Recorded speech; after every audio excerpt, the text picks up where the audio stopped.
ताज़िया हमारी अकीदत की चीज़ है, हम उसको मजहबी मान करके उससे अकीदत रखते हैं और वर्षे में हमको मिली। तो ये एक मजहबी काम है, इसलिए मैं ताज़िया कमेटी के कामकाज से लगा रहा और ताज़िया कमेटी के काम, जो ताज़ियादारों के जो मसाइल हैं उनको किस तरीके से मैं अपने असर रसूख से हल कर सकता हूँ उसकी मैं कोशिश किया। ताज़िया कमेटी में लीडर करने नहीं आए, कुछ लोग हैं गांव में कहीं ठिकाना नहीं लगा तो वो ताज़िया कमेटी के नाम पर लीडरी करने के लिए डिपार्टमेंट में हम भी कुछ है बताने के लिए वो ताज़ियादारों में घुस गए। ताज़ियादार नहीं है ना, उन्होंने कभी ताज़िया बनाया ना उनके घराने में कभी ताज़िया बनी, मगर वो ताज़िया के आज लीडर बने फिर रहे। मुझे लीडरी नहीं करना थी, इसलिए मैं कभी किसी का जवाब नहीं दिया। हमारे खिलाफ में जो कमेटी बनी, मैं बोल रहा हूँ कि हमारे खिलाफ वो कमेटी बनी, वो लोग बोल रहे हैं कि हम नए। मेरा चैलेंज है, हमारे जितने लोग यहाँ बैठे हुए हैं, मेरे दादा परदादा से ताज़िया थी, हमारे जो सदर साहब है रियाज अतरवाला, इनके दादा परदादा से ताज़िया का परमिशन है, इनके वालिद याकूब ताज़िया वाले हज़रत अमीरुल कादरी साहब के मकान के बाद इनका पीला तार का ताज़िया है जो सोने के जैसा दिखाई देता है। 98 बरस की उम्र में अभी इनके वालिद का इसी साल इंतकाल हुआ, इनके भी 103 बरस की उम्र में। ये हमारे अकरम भाई गोल्डन नगर के ताज़ियादार हैं, हमारे नायब सदर जमाल भैया, इनके भी दादा परदादा से ताज़िया है। ऐसे हमारी मुखालिफ कमेटी के लोग बताएं कि उनके कब से ताज़िया है, कितने ताज़ियादार है। पहली बार तो उसमें ज्यादातर ताज़ियादार नहीं है, का तो है भी तो वो अभी अभी के ताज़ियादार। हमको लफ्ज सुन्नी ये लगाना पड़ा और फिर हमने फौरन उसका रजिस्ट्रेशन करवाया। 242/2018 ये हमारा रजिस्ट्रेशन नंबर है। उनसे पूछो उनका रजिस्ट्रेशन कब का है, समझ में आएगा नया कौन है पुराना। अब वो हमारे कोई मुकाबले के और कोई वो नहीं, हम मुकाबला करना ही नहीं चाहते, हम अपना काम करना चाहते हैं और वो हमारे मुकाबले के है भी नहीं। वो लोग जितना बोलते हैं हमको ये समझता है कि उनकी कोई हैसियत वसीयत नहीं है, वो असल में एक मोहरे हैं। हमारी जो लड़ाई है ना वो किसी और से है, पर्दे के पीछे कुछ लोग और बड़े बड़े लोग हैं जिनसे हमारी लड़ाई है, जो हमारे काम में रुकावट डालते हैं, उनसे हमारा सामना है। लेकिन ये लोग मोहरे के तौर पर इनको, वो जो बड़े लोग हैं ना वो इनको मोहरे के तौर पर इस्तेमाल कर रहे हैं और ये बैलगाड़ी के नीचे चल रहे हैं, समझ रहे हैं कि सब हम ही लोग कर रहे हैं। इसलिए ये जो बोलते हैं, मुंह चलाते हैं, नामुजूरी करते हैं, हमने कभी उनका जवाब देने की जरूरत नहीं समझी। 1.5 साल से 2 साल से लोगों के घर मुंह चलाने का काम चालू है, मगर हम लोग कुछ बोलते नहीं थे, हम लोग कुछ जवाब नहीं देते, क्योंकि जवाब बराबरी के लोगों को दिया था, इनको क्या जवाब दिया जाए। लेकिन ऐसा है कि अगर झूठ को बार बार बोला जाए और बहुत शिद्दत के साथ बोला जाए तो वो सच लगने लगता है, इसलिए गलतफहमी पैदा होती है। और उस गलतफहमी को दूर करने के लिए आज सुन्नी ताज़िया कमेटी के लोग आप लोगों के सामने हैं और आवाम लोगों के जरिए से हम आवाम के सामने सच्चाई लाना चाहते हैं। 2018 में कारपोरेशन की महासभा में एक विषय आया कि जो नए इलाके कारपोरेशन की हुदूद में शामिल किए गए 2012 में, उन इलाकों में गणेश कुंड 4 जगह पर गणेश कुंड बनाने की बात महासभा में विषय में आई। मेयर की कुर्सी पर शेख रशीद साहब सदर मेयर थे और अपोजिशन लीडर की हैसियत से साथी बुलंद इकबाल वहां पर हाउस में मौजूद थे। जैसे ही ये उन्वान पढ़ा गया, साथी बुलंद इकबाल खड़े होकर के बोले कि अगर तुम ताज़िया कुंड, गणेश कुंड 4 जगह बनाने की बात कर रहे हो तो ताज़िया वालों का मसाइल भी बहुत सारे हैं, उनके मसाइल भी हल करो, ताज़िया वालों की जगह का भी इस मीटिंग में तय होना चाहिए। शेख रशीद साहब ने जैसी ताज़िया का नाम सुना तो 1994 में जब वो सरबल्दिया बने थे, उस वक्त दारुल मंतिया सुन्निया में उनका इस्तेकबाल था। उस वक्त उन्होंने वादा किया था कि मैं ताज़िया वालों को जो दुश्वारी आती है करबला में, वो दुश्वारी दूर करने के लिए मैं कुछ ना कुछ करूंगा, मगर इत्तेफाक से वो उस वक्त कुछ दिनों के बाद उनकी सदर बल्दिया का ओहदा चला गया, कुछ कर नहीं सके। और ये 1994 का उनका वादा और 2018 में इत्तेफाक से वही मेयर की कुर्सी पर थे। तो उन्होंने फौरन बोला कि नहीं, ताज़िया वालों का तो होना चाहिए। तुम जो डिपार्टमेंट के लोग बोले कि ताज़िया वालों का कोई अरीजा नहीं है, अरीजा नहीं है तो शेख रशीद साहब ने बोला ठीक है ना, ये जो विषय है इसको अगले महीने मीटिंग तक के लिए तहकूब करो, उस एक महीने के अंदर हम ताजिया वालों का भी अरीजा लाएंगे, दोनों फैसला साथ में करेंगे। और उनके मुताबिक फिर हमने भी अरीजा दिया और हमारे मुखालिफ लोगों ने भी अरीजा दिया। पढ़े लिखे न लिखे पढ़े नहीं है, नाम मोहम्मद फाजिल है, बड़ी बात करते हैं। इन जाहिलों ने लिख कर दे दिया कि हुसैनी सागर बनाना। आज हम पर इल्जाम लगा रहे कि बोले 2 नदी पहले से बनी है, तीसरी नदी की हम बात कर रहे हैं, सागर बनाने की बात हम कर रहे हैं। सागर बनाने की बात हमने नहीं की थी, इनके अरीजे में है, इन्होंने सागर लिख दिया। जब हमने देखा कि इन्होंने सागर लिखा है तो हमारे ख्याल में उस वक्त आया कि जिसको गिरना नदी बोला जाता है उसको अगर हुसैनी सागर बोल दिया जाए तो कोई गुनाह है? उस नदी को अगर इमाम हुसैन के नाम से मंसूब कर दिया जाए, जिसको मौसम नदी बोला जाता है उसको अगर इमाम हुसैन के नाम से मंसूब कर दिया जाए, 2 नदियों का जहां संगम है अगर उस इलाके को हुसैनी सागर बोल दिया जाए तो कोई गुनाह है? तो इनकी बात को निभाने के वास्ते हमने भी जब अरीजा दिया तो हमने उसमें यह बोला कि इस पूरे इलाके का नाम हुसैनी सागर रखा जाए। हुसैनी सागर बनाने की मांग हमने नहीं की। हमने क्या मांगा? ताजिया दफन करने के लिए जगह चाहिए हमको डेवलप करके, क्योंकि ताजिया दफन करने के लिए कितनी दुश्वारियां होती है सब ताजियादार भी जानते हैं। आप भी अगर करबला जाते होंगे 11 तारीख को तो आप देखते होंगे। अब आज ये बड़ा झूठ बोला जा रहा है, मैं बोला ना कि ना झूठ, ये बोला जा रहा है कि वो हमने जहां पार्टी लगाई है ना वहां बरस से ताजिया दफन होता था और वही ताजिया जहां पार्टी लगाए वही दफन होंगे। आप जाकर देखो वो पार्टी कहां लगाई है, अंडरग्राउंड गटर का जहां पर चेंबर है ना वहां ये पार्टी लगाई है। ये गटर के बाद ताजिया दफन करने की बात कर रहे और तुम पूरे गांव के ताजिया, मुझे हैरत उस पर नहीं है जिसने ये बोला कि ताजिया वहां आपने पार्टी लगाई वहां दफन होता है और वही दफन होगा, जिसने बोला उस पर मुझे एतराज नहीं है, वो ताजियादार है ही नहीं है। अब जो मुसलमान होने का दावा करते उन्होंने एक गैर मुस्लिम को इमामत पे रख लिया, हम लोग क्या करें? अब ये बोल रहे हमारी नमाज होने वाली है। अरे भैया पहले इमाम को सही कर लो, तुम्हारा लीडर ही ऐसा है जिसको कुछ ताजिए के बारे में मालूम नहीं। मुझे हैरत उस पर है, उन लोगों पर है वो जो ताजिएदार, कुछ ताजिएदार उनके आजू बाजू बैठे वो उसको बोलते नहीं क्या झूठ मत बोल। ताजिया गिरना नदी की रेत में नदी के अंदर दफन होती थी, वहां जहां गटर का चेंबर बने गटर के बाजू में ताजिया दफन नहीं होती, मगर अब वहां नदी में रेत नहीं रहती तो नदी के उस पार रेत रहती थी। हम लोग नदी के उस पार ताजिया लेकर के गए, अब उस पार भी रेत नहीं रहती। तो हमने मुतालबा किया कि हमको एक ऐसी जगह बना कर दे दी जाए जहां हम ताजिया दफन कर सकते हैं। और वो जगह हम पर इल्जाम भी लगता है कि आप किधर से ताजिया बनाते हैं और ले जाके वहां को खाड़ी में डाल देते, वहां गंदा पानी बहता है वहां लेके चले जाते।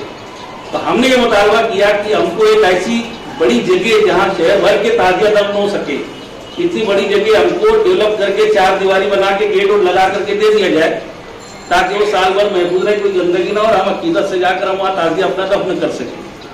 और दूसरा मुतालबा हमने कि वो ताजिया नहीं दफन करना चाहते, अगले साल के लिए महफूज रखना चाहते कि हम अगले साल में यही ताजिया रखेंगे, या मेरा बनाया वो ताजिया रियाज भाई मांग लिए, जमाल भैया मांग लिया कि अगले साल मैं रखूंगा फिर उसके बाद अपनाएंगे, या उसके बाद ऐसा चलते रहता है कि भाई 10 साल तक अगर महफूज अच्छा हिफाजत से है तो 10 साल तक ताजिया रखा जाता है वही अलग अलग जगहों पर या उसी जगह पर।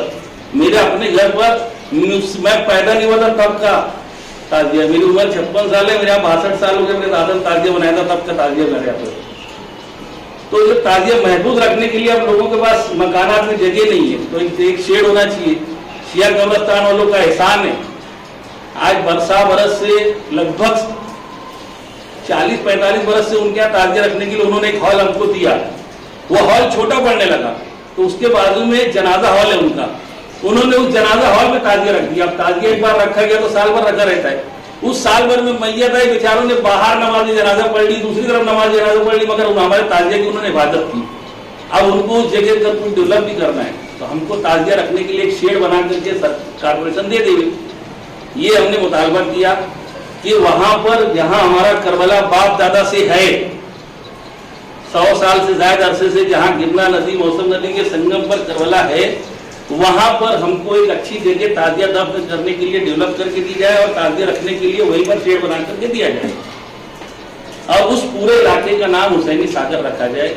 ये हमारा मुतालबा था, जिसको कारपोरेशन ने मंजूरी दी।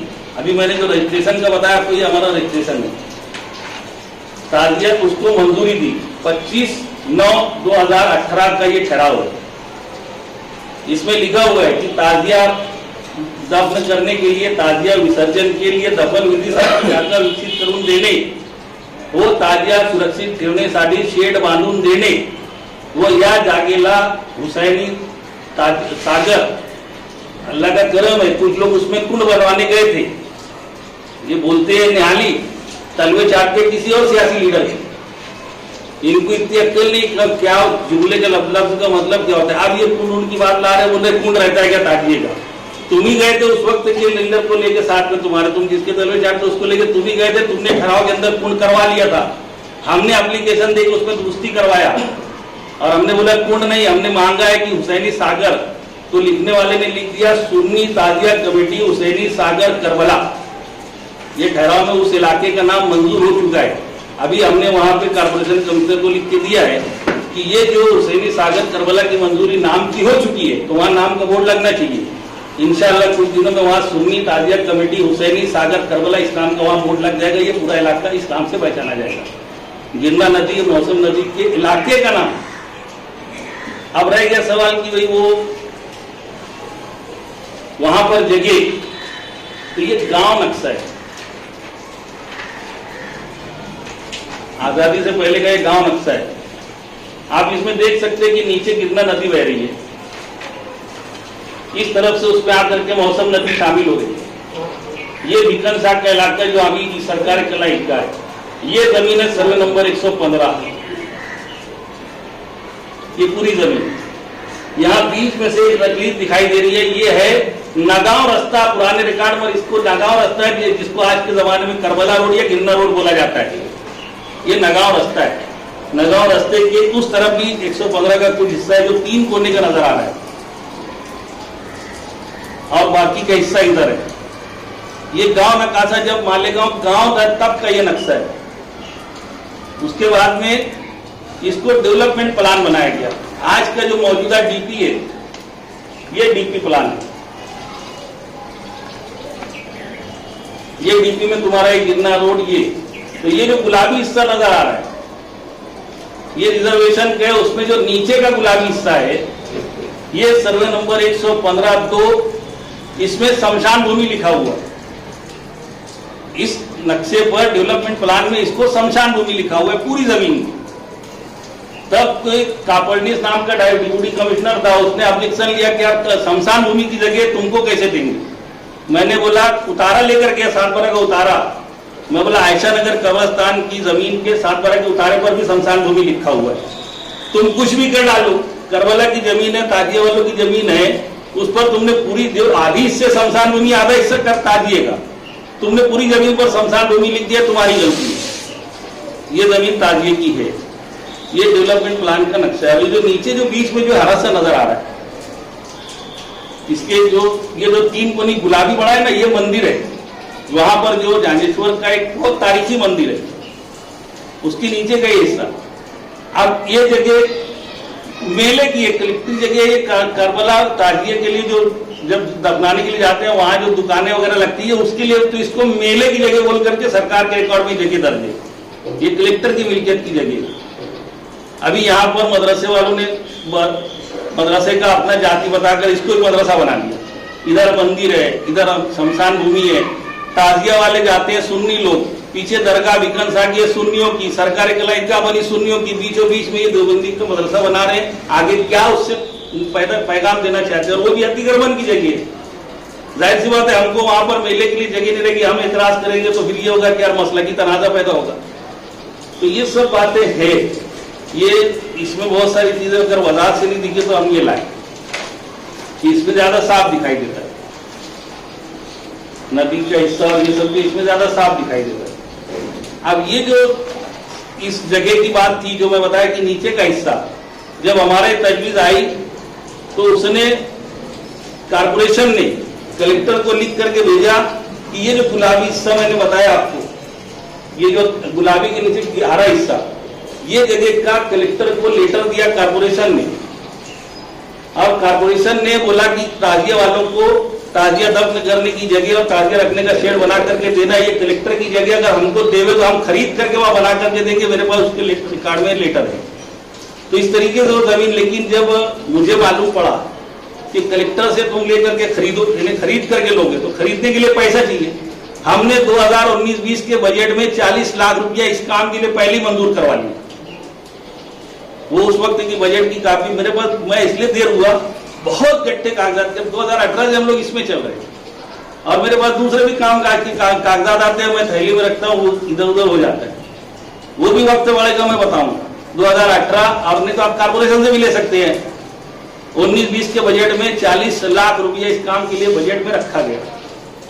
जगह कलेक्टर की मंजूरी की थी, उसके लिए मंजूरी रुकी रही। 2019 में 20 में हमको मालूम पड़ा कि वहां पर जमीन तो ताजिया की है, उसके बारे में हमने वहां पर कागज पत्र पेश किए, उस जमीन के कागजात हासिल किया, हमने एक अरीजा दिया रिकॉर्ड में, और रिकॉर्ड में हमने उसके कागजात हासिल किए। ये हक्काचे पत्र उसमें हमको मिला। हक्काचे पत्र के साथ में उस वक्त की जो हक्काची नोंदनी है गावठान की, ये दी गई। उसके साथ में उस 7/12 का उतारा दिया गया। 7/12 के उतारे के साथ में हमको ये खरीदी दी गई। ये खरीदी भगवंत राव गोपाल राव राजे बहादुर ने, ब्रो म्युनिसिपलिटी के चीफ ऑफिसर, अंसल नाम का चीफ ऑफिसर, उसको उसने खरीदी दी है। ये खरीदी के पेपर हमारे पास है। म्युनिसिपलिटी की जगह नहीं है, जगह म्युनिसिपलिटी को राजा बहादुर ने दी है, बेची है। अब बेची है तो उसके अंदर कुछ कंडीशन है, कुछ शरायत है। जैसे मालेगांव में हायर परचेस की जमीन है, म्युनिसिपलिटी की है, म्युनिसिपलिटी जो रहने वालों को बेचती है, उसमें क्लॉज है कि उनको अगर बेचना है तो पहले कारपोरेशन से इजाजत लेना पड़ेगी। तो इसमें भी 2-3 क्लॉज है। ये कॉर्पोरेशन की मिल्कियत ने, कॉर्पोरेशन दे तो रहे म्युनिसिपलिटी को, लेकिन क्यों दे रहे, क्या दे रहे, इसके अंदर सब लिखा हुआ है। अब ये जगह राजा बहादुर की रजवाड़ा था, जहां तक नजर जाए उनकी मिल्कियत, ऐसा भी नहीं है। राजा बहादुर ने वो जमीन, जो ये दूसरी खरीदी पेपर है, राजा बहादुर ने वो जमीन ली थी हरकचंद कांतिलाल शाह से, ले करके दिए। गांव की उस वक्त जरूरत थी, लोग राजा बहादुर के पास गए।